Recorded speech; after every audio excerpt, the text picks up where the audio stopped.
Dobrý den a vítejte na podcastu Strategic Minds. Na naší první epizodě je host Krištof Kápka, je to mladý podnikatel, který nám dneska prozradí svoji story, řekne nám nějaké tipy a triky o biznesu a co plánuje dál. Takže já jsem Krištof, je mi 17 let.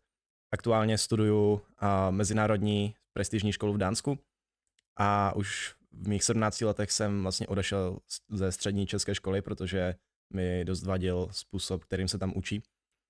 A taky od mých 15 let podnikám online. Aktuálně za 2 roky podnikání zhruba mám docela pěkné úspěchy a biznesy, které mi fungují. A rád bych vám dneska o tom řekl více. To je super. Tak na začátku, jak ses dostal k biznesu, co tě k tomu přivedlo a jaká je tam ta backstory u toho? Takže vlastně, když mě bylo 14-15 let, tak jsem byl takovej ten týpek, který dost zahazoval svůj život. Často jsem dělal různé blbosti, chodil jsem do klubu, chodil jsem chlastat a celkově jsem se tahal s lidma, kteří mi absolutně vůbec nepřispívali do mojí budoucnosti. A kdyby si mě znal v té době, tak by si myslel, že jsem taky ten týpek, který to tak dotáhne na střední nebo někam na učňák a fakt neměl jsem budoucnost žádnou Vážně? dobrou. Ne, bohužel ne.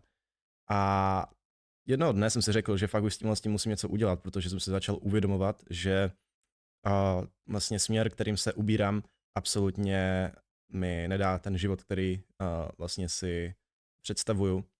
A že zkrátka ten život, který z tohoto plyne, není ten, který bych chtěl. A tak jsem se začal zajímat o podnikání online. To je hustý, jak se člověk rychle může změnit. No, byla to změna extrémní, spojám na ty 2 roky, kde jsem byl 2 roky zpátky a kde jsem teďka, tak no, je to extrém, no.